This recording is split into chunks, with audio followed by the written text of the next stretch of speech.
Police are warning the public about a new drug on the streets of Calgary, a deadly amphetamine, which has already claimed at least 5 lives. The numbers are alarming. A new report revealed today people are overdosing in record numbers. They're calling it an overdose epidemic. Accidental drug overdoses are the second leading cause of accidental deaths in America. Crystal meth is highly addictive, and kicking that addiction extremely difficult. I'm 29 now, and I've lost all my teeth from it. I'd try to kill my mother. I'd try to suffocate my dog. Not only are Canadian emergency crews finding more addicts like this man dead after binging. It's taken my children, my freedom, my teeth, my looks, my ability to function in society. It was actually the weekend of 420, and people were buying ecstasy, and a girl that I sold to ended up dying. You never think that someone's actually going to die off this, and you never think that your actions are going to be affecting other people's lives in a negative manner like this. It's a powerful drug. Once you're addicted to it, it's hard to stop. It's hard to get off of it. Some people got to smoke it as long as they see it. I mean, I know people who get the title and sell their cars for little or nothing so they can continue to get high. Everyone keeps chasing it, so the more they chase, the better for me. Hundreds of thousands of people die each year as the result of drug use, and drug addiction causes physical and psychological damage to millions around the world. The negative effects of drug use are also felt by the general public through drug-induced crimes and the cost of health care, along with the fact that drug addiction has destroyed millions of families. For over 100 years, governments have worked tirelessly to rid society of drug use. The Treasury Department intends to pursue a relentless warfare against the despicable, dope-peddling vulture who preys on the weakness of his fellow man. But amidst their efforts, more and more dangerous and addictive drugs like ecstasy, ketamine, and crystal meth continue to flood the market along with heroin, cocaine, and marijuana. At the root of the problem is the drug dealer, who feeds the addictions and profits from the harm that drug use causes. But stopping the drug dealer can be a difficult task. You can't typify drug dealers in the way that years ago you could typify, for instance, a bank robber. A lot of dealing is done on a personal basis, that all you're doing is providing for your friends. It's sort of local cooperatives, if you like. And individuals have to make a decision, are they going to continue doing that, or are they going to make a profit? Drug dealers have no distinct character about them, and oftentimes are friends with their customers. But when drug dealing becomes a profitable enterprise and the drugs are harming the users, it makes a person wonder how someone can justify such a destructive career. An obvious reason for the deviant line of work is how exciting and lucrative drug dealing can be. I'm not seeing myself working for less than $1,000 in 1 month. I'm doing it in a week. This is easy, man. It's easy money. I know the risks. I'm taking the risks, but I'm also taking the money. This is a rush, man. It's a thing with trying to beat the police. Sometimes I win and sometimes I lose. So I think it's about adrenaline, you know. Some people bungee jump, I sell narcotics. Oftentimes, the drug dealers are aware the harm drug addictions cause. Y si no tienen plata, se van a robar. Ya eso ya no es mi problema. La cosa que vengan y me compren, normal. I don't go into all the ins and outs of its chemical makeup. I'll be honest, I've got your monkeys about it all. All I'm interested in is A, where I get it from, B, what I do with it, and C, that the people that come to me give me money. You never know what people cut drugs with. I've seen almost everything in Katy, from salt to like crushed glass. It's chemical, okay? And the effects of it are worse in respect of nosebleeds. I've been told a lot worse. You get that feeling of depression as well from it. It's like, oh, you just feel horrible. It's like a bad hangover. But sometimes, in order to justify their actions, a dealer has to deny being aware of the drug's true harm. Nobody is dying, and nobody has been in the hospital because of it. I don't really care. If people were dying off ketamine, I can guarantee you that I wouldn't be doing this for 1 second. I couldn't sleep at night. I absolutely feel it's safe drug, yeah, to use. Conscience-free.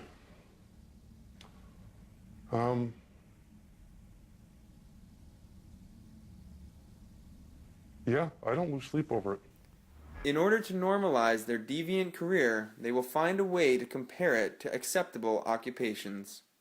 Drug dealers are just people trying to make it and trying to support themselves in a way that they know how. Some people are really good at skating, you know what I mean? Some people are really good at cooking. Some people are just really good at selling drugs, you know? Or even justify it by comparing it to even more deviant crimes. I could be out breaking in people's houses, but I'm not. I'm out here giving certain people what they want. Another way to neutralize the damage is to justify drug dealing as the only way they can support their family. This is where it's at, you know. I have a record. This is how I feed my family. This is how you feed your family? I feed my daughter. I take care of myself. I don't want to do this forever, you know, but for right now, this is where it's at. Se compra una buena cantidad, se invierte y se gana el doble. Agarrar y compro esto y ya sale para toda la familia. Y a mi mamá, a mi hija. De acá sale de todo. One common theme that comes from all dealers is that it is the victim's fault. The drug user is demanding the drugs, and the dealer just happens to be there to satisfy the demand. Looking at it backwards, it starts here because this is where all the money starts. And that last person at the end, he's just capitalizing off of each person down that road. We always said to ourselves, you know, we are just selling hugs and kisses and love stories everywhere. People want something to shut up their lives, give them a good time, but to forget about the stress of the week, the pressures they're under. They want to go out, have a good time, whether it be in a club, in a party, or whatever, yeah. The desire for this stuff was absolutely insatiable. If I got arrested today, there's somebody else selling tomorrow. There's always going to be a demand, and it's always going to get met. You're not in a position where you're really having to do any hard sell. You're not going to do any PR work on it. It's selling itself. The variations in the drug trade, the variations in demand, the variations in supply are so enormous that law enforcement will never be able to keep up with it. When you take a drug dealer off the streets, you're not cutting down on the amount of crime, you're just creating a job opportunity. People don't want to give up what they consider to be their real pleasures in life, and that includes drug taking. People are demanding good times. They're demanding them quickly and they're demanding them efficiently. And recreational drugs apparently deliver. I think we're a long way away from coming to terms with the fact that this is what people want. The demand for drugs has never been satisfied. Ever. If I want to get high, I'm going to get high. That's my decision. You're not going to make me do anything.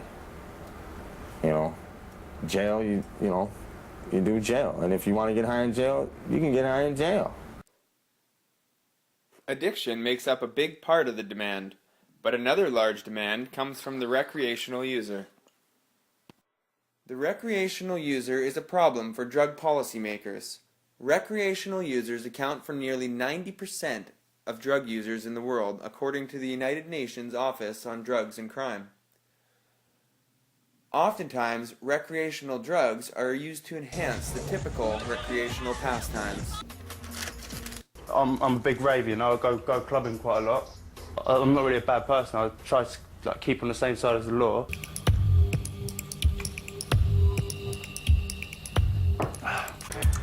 Feeling rushing, feel a lot more alert, it's definitely giving me what I want. Feelings just exploding. This is what I'm going to be doing tonight. Not all of this, of course, but I might do anywhere from 2 to 4, depending how I'm feeling. It's like, you know, when you on a roller coaster, you go up, and then as you go down, you get that like giggly feeling, and you're like, ah! That's what it always felt like for me. This high is pretty intense. The music's really good, so I'm enjoying the dancing. I kind of feel like I'm floating a little bit. I'm looking around, and it's like, I'm a little disconnected from everything that's happened, which was a good feeling. There's a little tingliness, actually, throughout my body. Yeah, just life is good. It's like nothing else matters right now. It's a super intense body high. Happy to be here. Like there couldn't be anything better than this right now. Yeah, it's nice outside and happy by the fire and stuff. Mm-hmm. It was kind of like a big peak and then... That's what I was like trying to say. It's like a rainbow. When the demand is so strong, it's easy to see how it is difficult for a drug dealer to resist such an opportunity. And with an unregulated black market for drugs, the major suppliers often rise out of the criminal world that is unbound by the restrictions of an ethical and responsible industry. They're making a lot of product and they're selling it, and the big monies go to cartels and drug lords. That's filtering back, that's supplying money to organized crime groups who are very diversified, who are involved in human trafficking, other, prostitution-related offenses, large-scale frauds. You're financing that organization, and you're financing that lifestyle for them. By buying that bag of marijuana, by buying that line of cocaine at the bar because you just want to have fun, you're supporting the whole machine. And that's the problem that people don't understand. The black market and the dealer operate within the same principles of any capitalist enterprise. You do deals. Oh, if you buy X amount, then I'll give you it for that price. It's no different from where you shop in the marketplace. You make your product attractive. And the best way to do that is on money, on price. Unlike legitimate businesses, the drug trade is not hampered by any great bureaucracy. Here's the stuff, give me the money, we count the money, you get on your way as fast as possible. The drugs trade is very flexible, very quick, very, very efficient. It's straightforward capitalism with a hedonistic base. Of course, the criminal charges that the dealers and users face when they are caught is the way government attempts to control the drug trade. Most drug dealers and even law enforcement are aware of the perpetual nature of the narcotics market, and the attempts to reduce drug dealing by incriminating those involved has had little effect on the booming drug trade. It can be dangerous and dirty at times, but everybody enjoys what they do. We took a little bit of crack off the street, have 3 defendants in custody. Hopefully they'll cooperate and we'll go to the next level. There's no problem with there being more work. We actually look forward to it. As long as we go home safe, it's a great day. Good evening, Mr. President. My name is Mackenzie Allen. I'm a retired law enforcement officer and member of LEAP, Law Enforcement Against Prohibition. The so-called war on drugs has been waged for 40 years at a cost of $1 trillion and thousands of lives, with nothing to show for it but increased supplies, cheaper drugs, and a dramatic increase in violence associated with the underworld drug market. Sir, do you think there will or should come a time for us to discuss the possibility of legalization, regulation, and control of all drugs, thereby doing away with the violent criminal market as well as a major source of funding for international terrorism? I think this is an entirely legitimate topic for debate. I am a strong believer that we have to think more about drugs as a public health problem. We don't spend as much time thinking about how do we shrink demand. Do you really think it makes sense to be sending another generation of young people into prison? Let's face up to it, Canada. The war on drugs has been a complete bust. Now a high-profile panel says that war is unwinnable. The commission is made up of heavy hitters: former UN Secretary General Kofi Annan, former Secretary of State George Shultz, former chairman of the U.S. Federal Reserve Paul Volcker, and various former Latin American presidents. They urge, quote, to end the criminalization, marginalization, and stigmatization of people who use drugs but do no harm to others. And they recommend governments experiment with models of legalizing drugs to reduce the power and influence of drug cartels. Most European countries have tried different policies. They don't consider anymore consumption of drugs a crime. They consider that it's a problem of the health system. They have opened their health system to people so people can go and try to find solutions to their problem. A group made up of top police and politicians say we've lost the war on drugs. The group, which includes former federal police and foreign minister, says the government's tough law and order approach is doing more harm than good. Many European countries have been experimenting with radical changes in their approach to addiction, like Portugal, which has repealed the punitive laws against drug use. 8 years ago in Portugal, the law was changed so that possessing or using any illicit drug was no longer a crime. Many predicted disaster, that plane loads of drug tourists would descend on Portugal knowing they wouldn't end up in court. But what one politician at the time called the promise of sun, beaches and any drug you like simply didn't materialise. In fact, since decriminalisation, the consumption of drugs here in Portugal has gone down. The apocalypse never came. We don't know if it's the change in the law or whether it's because Amy Winehouse and Pete Doherty are in the news again. We don't know what stops people taking drugs, but we can see what hasn't happened. And what hasn't happened is that there hasn't been an explosion in drug use, as you might expect. Despite the strict criminal stance taken by governments in the past, drug use and addiction has not declined, and like most people, drug dealers are just taking advantage of an opportunity. Although selling drugs can result in problems for society and promotes destructive behavior in addicts, the act of selling drugs is often done with adherence to societal norms for success. When an insatiable demand, like the one for drugs, presents itself, it is difficult to understand who is to blame. Illegal narcotics are dangerous and can be highly addictive, but so are legal drugs like tobacco and alcohol. How governments deal with alcohol and tobacco helps the illegal drug dealer neutralize the harm that drugs cause and to justify the demand as the true problem. Harm reduction strategies, rather than punishment and criminalization, may be the key to how a conscientious society can shrink the demand and help the most vulnerable drug users. Another way to see the problem is that drug dealers are a natural development of the structure of society. Strain theory explains deviant behavior not as a subset of deviant norms, but a desire to conform to conventional norms. When a person wants the typical norms of the majority, but is restricted from normal methods of achieving them, they turn to a deviant path. Drug dealers claim to want lots of money, the ability to independently support their families, to be respected by their peers, and to live the quality of life that any middle-class family affords. Most drug dealers believe dealing is the only viable option that they have. When they neutralize and justify their deviant approach, they are conforming to the typical norms that society upholds. The reality is that drug dealing is an unregulated, dangerous, and violent occupation, and not as glamorous as depicted in pop culture. But it does provide an avenue for the drug dealer to earn an independent living and attain the good things that society has to offer. The condemnation of drugs that has created the lucrative opportunity to deal has produced a deviant career that has saturated every culture where drugs are prohibited. When the addict is considered a criminal deviant and not a public health concern, the result is a policy that increased demand and culture to supply that has grown beyond control. Recognizing that the structure of society and the criminalization of drugs has created the problem can enlighten an empathetic view that aspires to treat addictions as well as the deviant nature of drug dealing.